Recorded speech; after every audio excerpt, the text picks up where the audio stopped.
but the year mun so dwini nchini ma ne ho the benefit e de ba oman ne so what you say enwuma bi a eye ma oman Ghana what you say e de be kakre be to oman Ghana ye nyina pe ba bi afa se asase wo man mu nia ye be to na ya ewrade akoso mo kra ya ton akoso mo den oh ewra Ghana Telecom e omo mfa mai Ghana Telecom e me Vodafone na odi for me ti wa see here se o man mu ajapade ye ton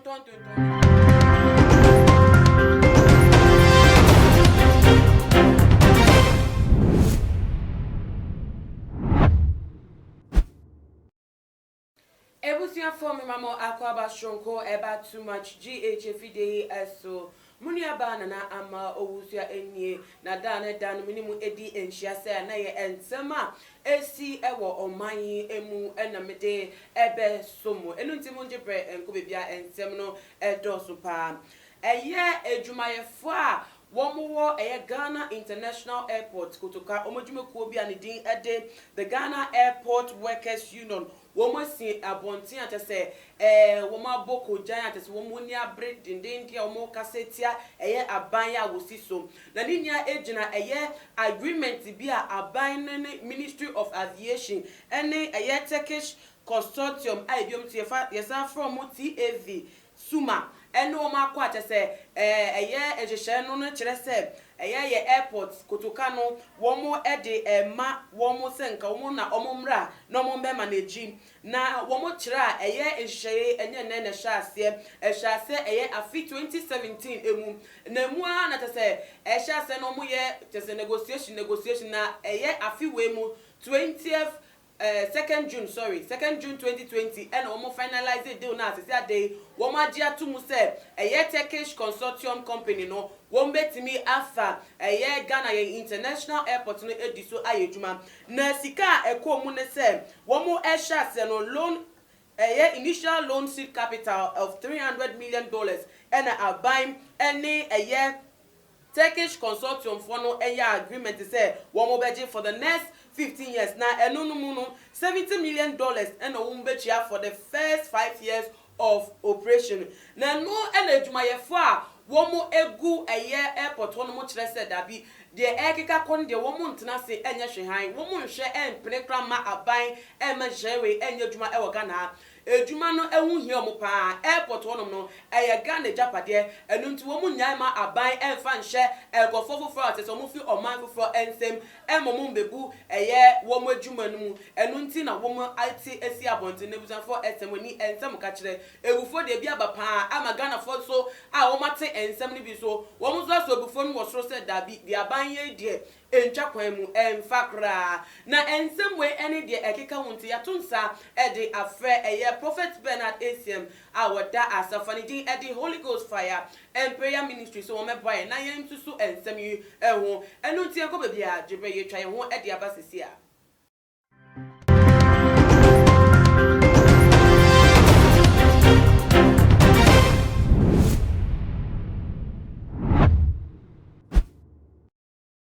ebusia for me sign so ema mo akwa ba nyankopon ensure mo sem nya otwen ho ede twen ma ye twan ho ede ebaye odi for me akwa ba meji so papa bibi aboko nyame adaroma eja nyankopon adaroma ntie ho odin eja ne nsu ba eda ewade asem we die enye ho masem nanso se oman na asem die na wo ye penin so oni efi awakoda ho nimdie ho ntin na ya to nsa ede afro odi for mampeni ne chicheye bia wodi etu da se opesenka ye airport no en danso wo te se ebibiman mu nya ene te se ama aka nya mu nti na wonam so ede ekohye Turkish company yi ensa sa anamo no motu se wo mo fa ye airport international airport for that matter ede ahye ekofofo nsa agi hu sika no ebebo o man mu meda wanonse obapa meda too much GTV crew fo nyina se ne mo amohwe akirikiri ne bencheye ene timamfo nyina de meka se for ye papa ne de ofin se oboa oman no so ati ase but or fulfill nyame asem bi nyame asem or fulfill scriptures no but they don't know say they are fulfilling the scriptures. Yes, scriptures being no more fulfilling. Okay, kind Lamentation chapter 5 anasa kwadum eti yenum yimba akoko eti fi asem o se adom ne moa ho adesere o se awurade kai de aba ye nso o se hwede hunu ya hohora yen ejapade adane ahoho de yen afie aye ananafo de yadane dane enwisia ne nyanka na ye nananom te se ekunafo ensu aye nom etuaka na ye nyina nso woton ma yen. Ase ensem no ene de ekoso sesi ano etese ene ne ko me pa so on be bi ade ni friba enti they are fulfilling the scriptures nyame kan ne huntam se o ma na asem bia entofo da ade se ni nyina ba mu ansa. Okay, so what you say, but they are fulfilling the scriptures but meanwhile they are fulfilling the scriptures no timamfo no so no wo mu ayese wo mu ma yensa sifom. So what you say? Osha airport eti se ye nanka ye nana no na se papa no motu kwa kwa chirichi ba because so dia mo won so be tutu nyom be ye anyoma tight dia maye. So what you say? Who rules and regulations are the go o ma be sesa ni nyina oba what you say? But when nyina mu no Bible no they are fulfilling the scriptures but they don't know. They don't know. Na se oman ejapade aye oman muni ni ade ate se oman for ene ye adwuma ewo ho ne ye peda e de akohye oman foforo emu nipa ansa no na no no moa ben nkoa na ye de bo oman no me da wa no as okay kan verse 5 wa o se wo kura ye nkon achi kan ye nko ye bre wo ma ye nya homi o o se ye de ye ho ema Misrim ani Assyria ansa na ye nya aduane adi ye de Yehoma Misrim ani Assyria ansana empo omane tima fa ntuma papa afura but yes ye oman Ghana eye Kristo man me pa to what yes ye asem de onya adwe ho kra me pa to no way oman ye Kristo man te say ye ti yi ne ma ba ofi ma ba beton fi a enso te oman ni mo ba ma ton fi e de ne wo ba ye me so we be bre wo me so ni me ni be bre wo so but they are fulfilling the scriptures but meanwhile they don't know what be am free banase because untimi nsore me ye papa mi bu ni pa but untimi nsore se o ton o manager pade esum bu sei menim se meanwhile no opese o ye o man ni yi o but the year mu no so dwini nchini ma ne ho the benefit e de ba o man ne so what you say enuma bi a eye mo man Ghana what you say e de be kakre be to man Ghana ye nyina pe ba bi afa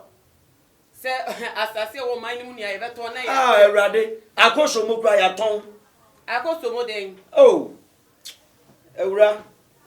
Ghana Telecom o mo mfa mai Ghana Telecom e me Vodafone na odi for me ti wase ye a se o man mu ajapade ye ton nye se ye ton dia boa wo man no but ye ton apen ho faso atse na nipa ba ko forward ato no ho ana se de na wo pa kire se ye ton bibia e wo se o man no ye nya hoto okay ye nya ye di ye ho ne nya ye ho hwe o man ya ye tu oye wo mu ba de bia ye tu petrol mu obusa ho o man ya oye wo o man ni mu assassin oye wo but ye tu oye no wa hawo but ye kura ne ho kire ye resources be a man Ghana will be but ye kwa de hia ye wa busa ho no ya bro enti na hia ya na se wo mo e no mu di djuma no wo mu ni ye ndi no kware ye. That's right. Bible show ni friend ni friend ni kwan wo mu nyina kogu amenem so what you say enti mi wa na mama ye ekandifo na se mpanifo mu di yanim no e kwan a momo bo no e so na ye nso befa se wo ba beton o man Ghana japade a tise se ya me pa so ba nso ba oba so bampa so what you say e be to mire bi na oni ho so obi nso ko ton ba japade a me pa cho be ye okay me nye okay because Bible said ye wudua no wo betwa so aba me mfa obi asem nya asem but asem ne ba me ko Bible mu me ko refer to the Bible because Bible ne manual e ma okristo ni bia na ewiase bibia se Bible mu but essence ye nya kwan enkenkan Bible ni ntino ye ye de ya nkase ye pe ma me kenkan kakana tie os ye janum aye bone ensuoni o na yen ye so mo ni so ene omomu ye os enkoa de yen so de obaji yen fro mo nsam eni ho enkoa o enkoa ene di yen so sisi a de obaji yen afro mo nsam eni ho eti se wo hwe arafo ebi o ma ba be di yeso a wo mo nya twom ene nyoma bone aso mo tiri mu ma aba be di yeso be nya ahoto wo mo be kan ye ko achi. So what you say? So they are fulfilling the scriptures, but meanwhile they don't know say they are fulfilling the scriptures. They don't know that they are fulfilling the scriptures. Odi for yemre bi so. Oman mu ejuma ye aban ejuma no wo mo gum ejuma ifo mu gum no. De bia kokwasa enene we ni ho akade we ni ho ntimi ni ejuma no be ko cramp na wo bi oye aban ejuma ni no not ho no wo miamia ni phone. No ye de ensen fata ejuma ise se wonye no obohum mo so me be ko wie cramp na bibia nheda emfi mu mbae but o hwe ye private industries na won bom ho de omo seti goals mo den ara obe se won rate se na be ya ye betime hu so fa so e wodwuma nim enti hu se saanyama no na aban no atena se esu se sisi ano abed my friend say nyama ye de ahya aban nsa no go fo hweda nhwe ni ye nti so o de hye ankrankransa ebeboa enu nti na woni Turkish company we atena se ade ye airport ni show munsa me da wa no ase obapa de o muni se akwa bibi se wona akanwa obehu ni ya wona ade na kanwa obehu ni ya but me blame ye papa ni pi ono fin se ebia oye de aboa yen but meanwhile ebe go against yen for some period and for some time. So what you say? Me fan say we aban adwuma na wo ti office na me da wo say oye adwuma na de ye nkwasiade a o expect say o man ni betu mpon ana so man ni be gina ba bi papa wo ni pa adwen wo de o yo bi de boni o na obi de be yo de boni o say we de oni mani ni no de wani abre but un ka unu say o serve o man na ko so serve ni ye no one serve ni ye ene no kradi ni o man ga na mu no kradi pa e bi ni ha Aza 419 wo de fa sunuya twamo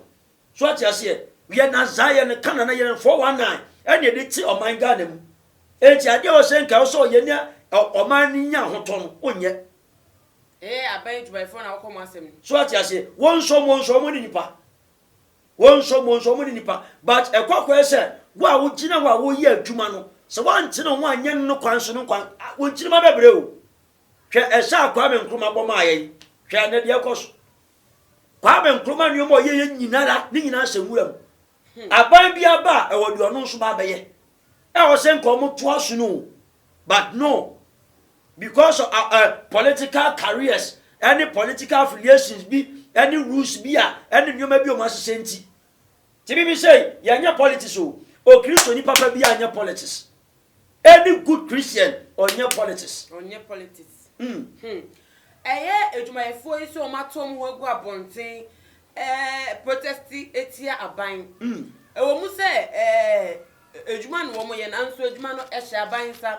aviation minister wo Mr Joseph Honorable Joseph ada ebetimi aye hwehwe efa ejuma no nti se wo ye ejuma ye ni na te se ensaye anansa kakra eba wejuma ma ehu be ya se wo betu ho egu abonten anansa ubetina adwumanim no wabo ho mode na se na be ya ensaye na eba no entimi nkonti eye abonti mo be no na me bisa wan asem eye se mo mba abonti sa me kan se eye e wo kwan ben so na o hwe se de enioma kwa no kuro ni nyame enim ye mpanimfo na feli Ghana obapa ye mpanimfo na feli Ghana big time once bi na many minister bi wo na many ni di nkomo o ka kire me say man of God we have our money we have chopped the money you see this man say it is for my girlfriend but you that you are coming pray that you have your own a very big minister a very big me rent 50 to be 3 minutes no ba me say rade where the kiane ke wo so shira me e wo so bo kwan bi to de kwan nie e ma me me ntam kase me ba me ka kire me yire ni sinyina ase wo nanu minister mo awo ni sinyina ase but empena ne nyoma oye ne ka bi ne fia o sisima ne empena no but eyetimamfo ne sika oba dem so what you say enti wa wo oman ni mu a wo se nka ho ton wo na ho kire ba wo so na ba akufo mu sika ne nyina ne e pompe se ye ho so what you say enti o mu ya de o mu de kowom eye stroke diabetes ye beti mi panye wura ne huni mu nyina ne fa ba dudu because wo be di oman ne so no bible say di odi kan no o kwanje bo wanche oman ne kwan ya yi na ko ta menem hipika ma oman Ghana ya nko hipik won se na de ne tiem enti mo amudi su na wo se mo bo kwan e bo saye na ye edi achi ya ba be fa de mo ye to on ya be to aso ba de be ba na bibia ba sa ba mo nso ba be gina se nya dry fasting ye nya country 7 days wo ye nyame abeti wo wi aman ni sei wo bo aman ni kro no sei wo ye nyame abeti ye Bible o se nya fasting 1 day 3 days wo ye nyame abeti ye fast ni wie kwa na yade ko so meboa na mi bi so ye japadi a ye tonton to hwe se na me te se o ka se mo bo oil so ye oil yi asase so LP o but ya ton de dada ya ton farm at a percentage ya wo no kra extra erade ebiam so ye gold amount for free wo mo man so e ba ye man mu e betutu gold no ediko elo de say an edru ejapade a eye nyama esisi wa kire se at least ye woni da so baby a chiska e de bro man mu no na te say an say ejapade ye de mi mama manua no de ne ye hwe nim se enche o man ebeye mekan se oba pa me da wan wan se o man ye kosum total darkness enkoso wo mu kire se wo mo prema ye no ye nduru so ana because wo mu tu ana mo we wo kire se o ye de pray enkoso ye de pray sika ne ye de aye o man ni ye ye di be sese o man ni salemti nyama ye tese ye bi no ewo indaso se that ye be hu o man no nye sa na ye kwa na na se bi bisa se sika ba ne de be sese o man no a ministers na de pon bi so mu botum yakoji sika na ba no ye papa president issue sika na mo no bebre na ko so botum kakra bi ne ba ti mamfo ni so what you say ye pomp the bigger side not the lesser side no ye de se mumfa nsiesie mum brambram so o de hwelor ko mo ye within 6 months na lo ko mo tutu pasa o be na ko ta no wadi kakra bi na se nyina ya nwan ko eyeyem papa honorable Patrick Buama baby obia nyame nsira no na nyame akwa mesire kwa tenten e de man me bompa esire rade se ne tiri mu ponyinara emrem dentia minister ne yade bi me hu dwiri me one day bi wo me dem na minister ne ba fio so be sra omo so atiase obawura wa no mo so da oba be sra ye papa bi wa ha wo no de ope wa asem ama onti hu jai ti ya me tu me bo me pam da me se bedroom na me man say daddy obi gbo mu o na me so ma me mra me na me minister honorable Patrick Buama na me say hey honorable na me dia na dia adan dem ni me say asem bi na aba so da bi me ba be sra sram me ma mu okuro yi mu na mani soy o hwese de o siesie abeka kuro o siesie o ye loro kwan eye tese e kwan ni nya se de papa we be fa so be ye kwan no so what you say but other ministers are cabinet se sa no mo ye dia enka sa no ya nka Ghana develop totally so what you say baby ye nim se nka kronfo edu omu ato anchire edi mu kasem nyina no de light aba be bo ho light ni so baby a be so no baby a be dum ni obe wan sa an ade sa so so what you say edu ahmachi baby a be 5 na dum efe so what you say just e sekiri so kura ni munyam e kire se onabo no wo adwen papa de man ti mamufo no wo mo odi wo so adwen papa obeba no onabo ne boys to nsa de dia efe keke boys no gina park so no mo bobo a efe keke no di for me be say me hu say ensusu so pen ne betimi e de abro man ye dapade a ye tonton tese nyama ye oba de achede ode dum man a ye de bi ada ne ye peja ne de ma the year I say Japanese so yet me I am no to your page and the mano and so ben the bread or mine Meka say enchiri man be bre pa said the honorable be catch them some time ago. That was 8 years ago. okay Enchiri man be bre papa so as enchiri man be bre na wo boss asa we area to o man enchiri man e de ne yenhwe ba be gina so se nananom mu twa mu de o mo yema ayeni ana se we no mu de si wo abcd de yenhwe ba be di so no so as ye di sika nyanfu fa otu be di golf ebi mu de ye sika ma no mo de top ampers ebi di top hard ye di sidan e di ama ye mpanafo o de hwe nyuma ekoso but ye wi a o me san ba so de dem abeka se ye kristofo ye ba be fight for mu vote na nyame so te soro hwe nipa ma nyame o te soro o hwe nipa ma esumu nyuma nyina be ba han mu esumu nyuma e be ba han mu ye di enkomo no no before ye airport no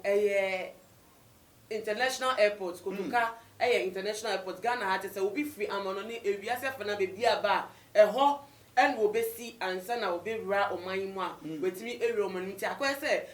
oman mu nya ye gate kese pa eno no enti be bisa se ye gate sa e puno eti sa a ye jade ama afoforo amu fi oman foforo mu no enso so ben ye kono honhom fam a se ka bibi minim se honhom ye ka gate a ensempi na no no den na ebetimi edi abre wo man no okay kind Psalm 27 eba o se tete apomo ma mutiri so na enumunyam ni enhyanim so what I say said the physical gate there is a spiritual gate and representing Ghana in spiritual gate okay so what I say and na utibi bowura gate ni mu ade are entities e spiritually so what I say enti uton one e be reflecting within the realms of the spirit so what I say unya tompe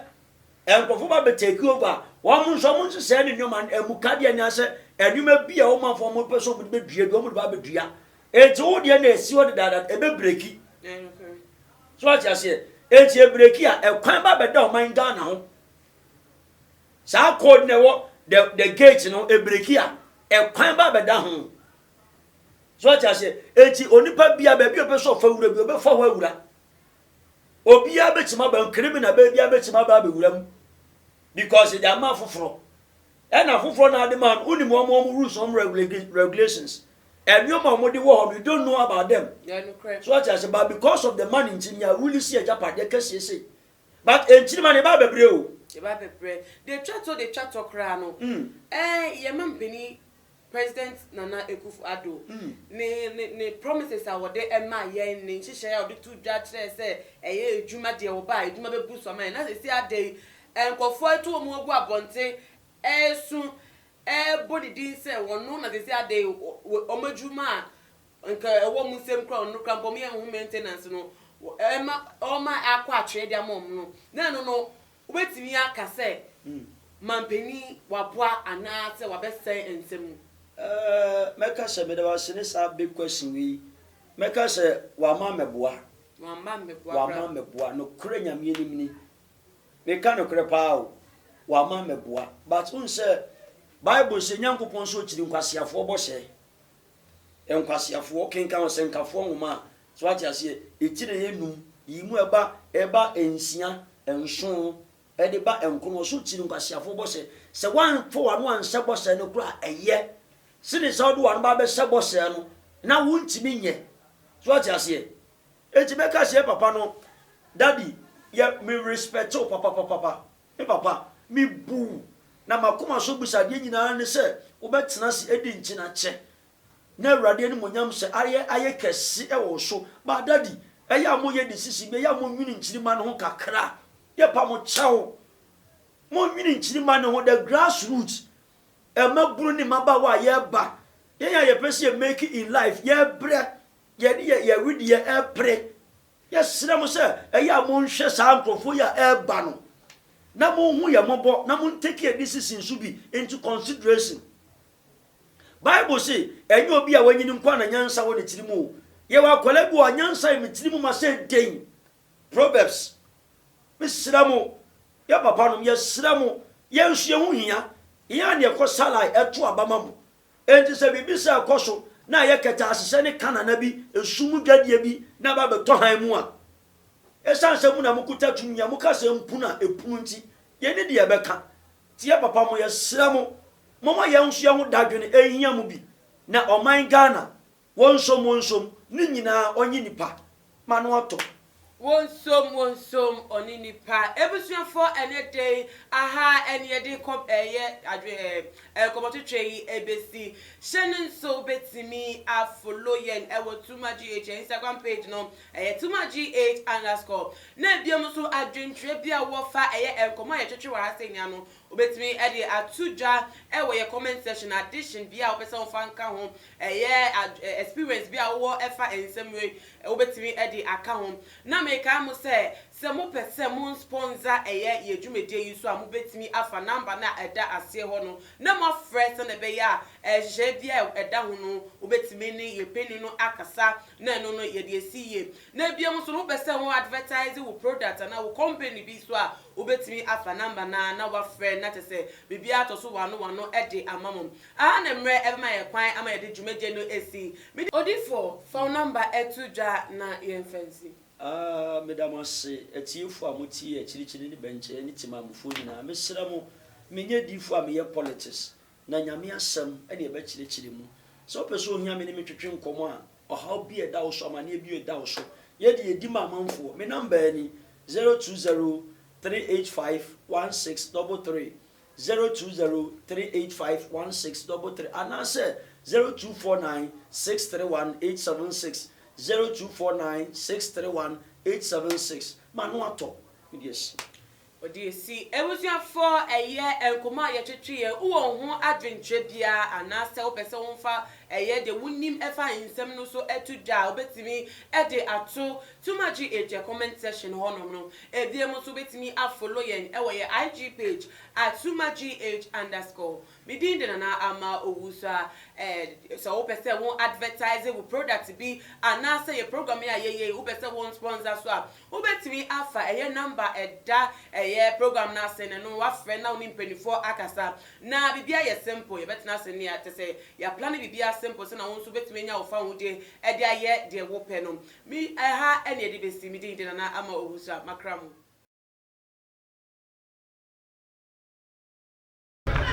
Oniadafo ahaye GH too much ena ohwe Malupi ene kase osofu Malupi me nhwe bebia me nko bebia